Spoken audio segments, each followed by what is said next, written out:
Shalom semuanya. Kita akan melanjutkan renungan kita. Kita akan melihat dari kitab Kejadian pasal yang ke-22 ayat yang kelima. Kejadian 22 ayat yang kelima. Kata Abraham kepada kedua bujangnya itu, tinggallah kamu di sini dengan keledai ini. Aku beserta anak ini akan pergi ke sana. Kami akan sembahyang. Sesudah itu kami kembali kepadamu. Inilah pertama kali kata worship muncul di Alkitab. Jadi kata sembahyang di sini dalam bahasa Inggrisnya memakai kata worship. Ini pertama kali muncul di Alkitab. Dan kata ini berasal dari bahasa asli yaitu sakah. Jadi sakah itu punya pengertian yang luar biasa.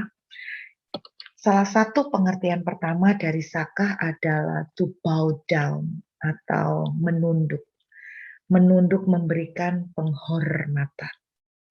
Dan ternyata kata sakah yang sama juga memberikan makna yaitu sacrifice atau artinya berkorban.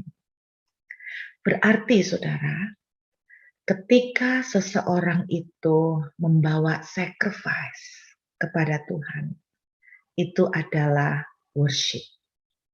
Worship tidak berarti kita cuman menyanyi. Worship tidak berarti kita cuman praise and worship.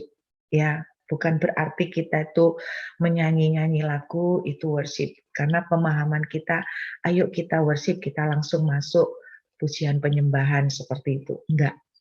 Kata worship saka berarti punya pengertian yaitu sacrifice. Apapun yang kita lakukan saat kita menghampiri Tuhan dengan sacrifice atau pengorbanan, itulah worship. Apa sih yang dimaksud dengan sacrifice? Pasti yang namanya sacrifice itu sakit. Ya, sakit banget. Yang namanya sacrifice itu tidak mungkin ketawa ketiwi gitu kan, pasti menyakitkan.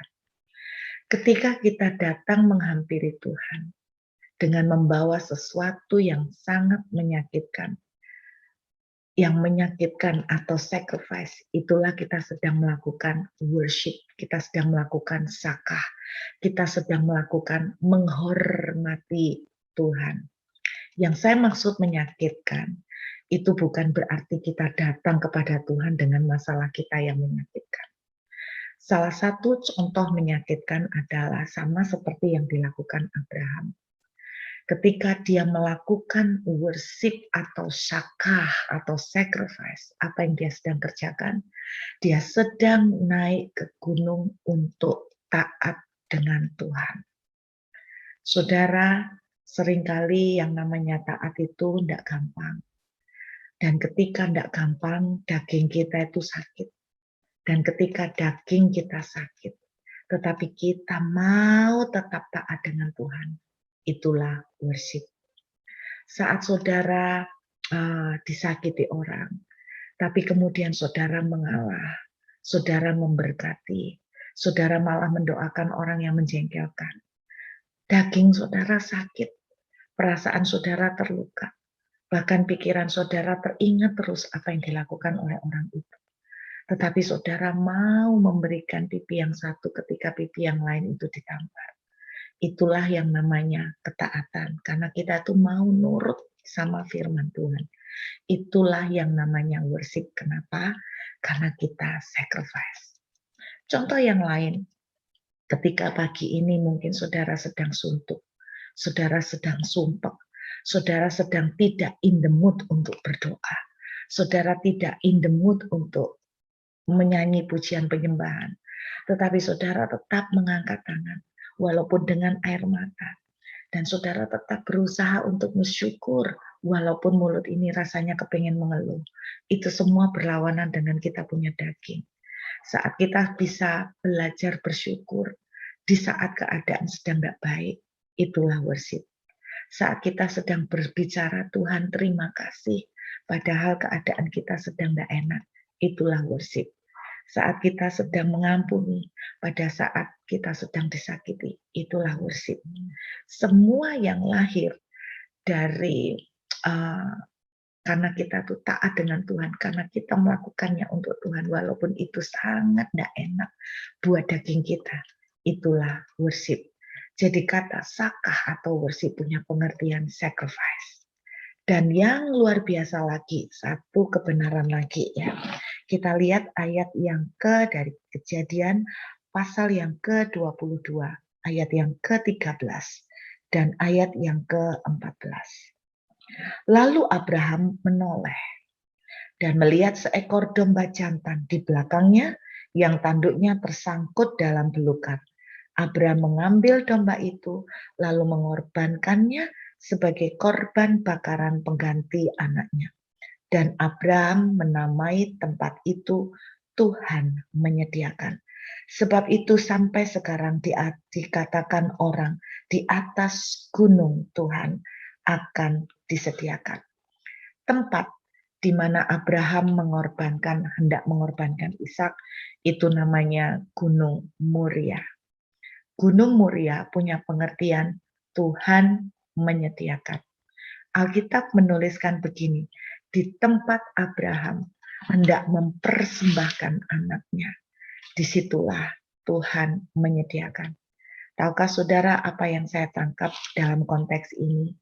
Di tempat di mana saudara sedang menaruh korban, karena saudara menghormati Tuhan, karena saudara mengasihi Tuhan, di tempat di mana saudara sedang saudara sedang sakit, karena saudara mencintai dan menghormati Tuhan. Alkitab menjanjikan satu perkara yang indah, disitulah Tuhan akan menyediakan. Ketika kita sedang belajar bersyukur, pada saat jawaban doa belum terjadi. Ketika kita sedang bisa belajar bersyukur, terima kasih Tuhan buat kebaikan-Mu. Pada saat hati kita sedang sumpek, di saat itu kita sedang sakit daging kita, saudara. Alkitab menuliskan di tempat di mana Abraham sedang mensacrifice-kan, di tempat di mana Abraham sedang membawa korban, disitulah Tuhan akan menyediakan. Di saat saudara bisa belajar bersyukur, walaupun keadaan belum baik, disitulah saya percaya akan ada penyediaan Tuhan terjadi. Amin. Di saat saudara bisa mengampuni, pada saat orang itu menjengkelkan atau menyakiti saudara, tapi saudara bisa memberikan sacrifice atau pengorbanan di tempat yang sama, disitulah tidak akan lama kemudian Tuhan akan memberikan dan menyediakan pertolongan dan pembelaan buat saudara. Amin. Di saat saudara bisa belajar mengalah pada saat daging saudara sedang terluka, disitulah Tuhan akan menyediakan penyediaan, God's provision. Di saat saudara bisa belajar berkata-kata dengan iman, berkata-kata mendeklarasikan iman, walaupun keadaan belum berubah. Tuhan terima kasih, anak-anakku diberkati. Tuhan terima kasih, anak-anakku sudah baik. Tuhan terima kasih, anak-anakku mencintai Tuhan. Tuhan terima kasih, anak-anakku sudah menemukan pasangan hidup. Walaupun kenyataannya belum. Dan itu daging kita sakit, saudara.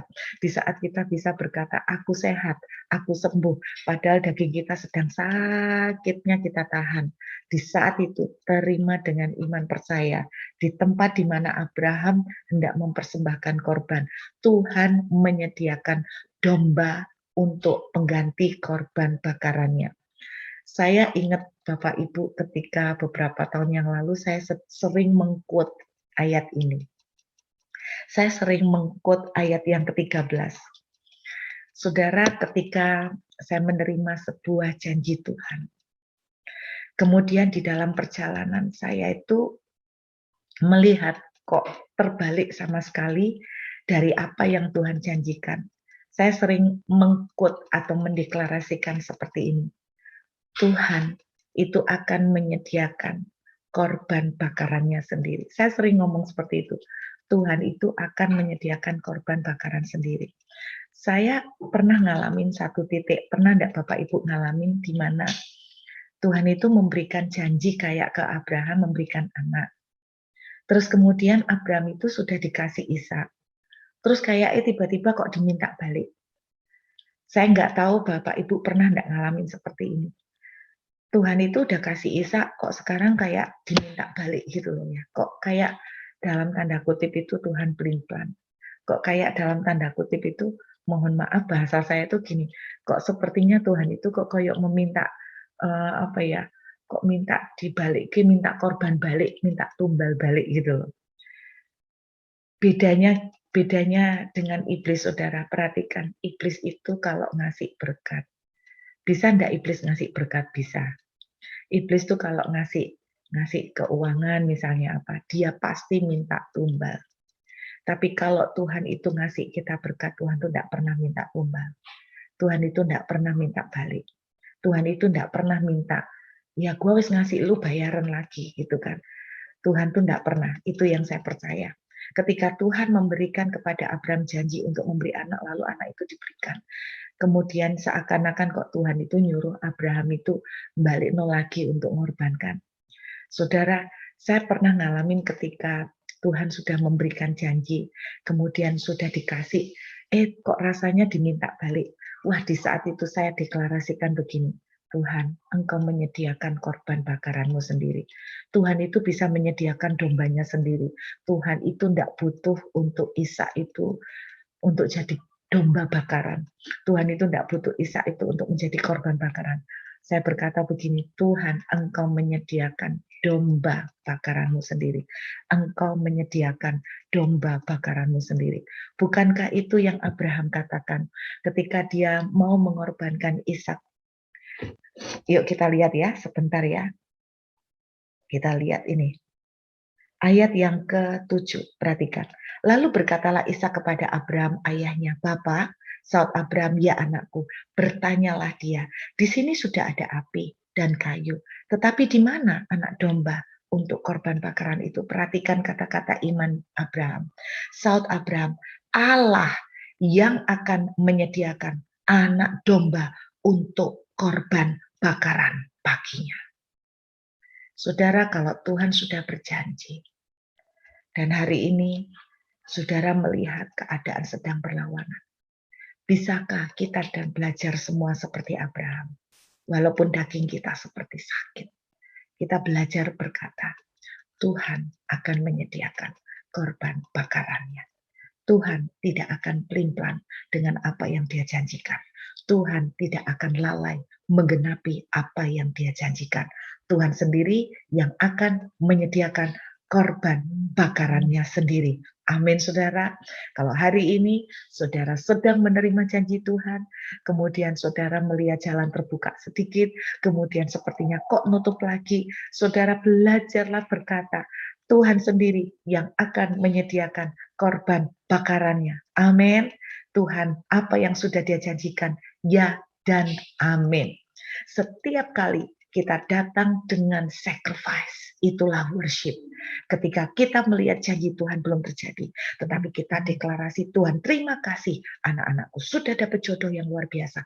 Terima kasih, pertolongan sudah terjadi, walaupun belum melihat, dan itu menyakitkan. Percayalah, di mana kita menaruh korban, disitulah. Tidak sampai loh Bapak Ibu, tidak sampai Ishak itu disembelih. Di mana Abraham sudah niat untuk menaruh korban. Di situ Tuhan memberikan penyediaan. Amin. Biar pagi ini kita boleh membangkitkan iman kita kembali. Tuhan sendiri yang akan menyediakan korbannya. Bukankah Tuhan telah menyediakan tubuh dan darahnya? Kalau Dia telah menyediakan tubuh dan darahnya, betapa lebih lagi Dia tidak akan mungkin lalai menggenapi janjinya. Firman Tuhan berkata begini, dari semua yang dijanjikan Tuhan, tidak ada yang tidak ditepati. Amin.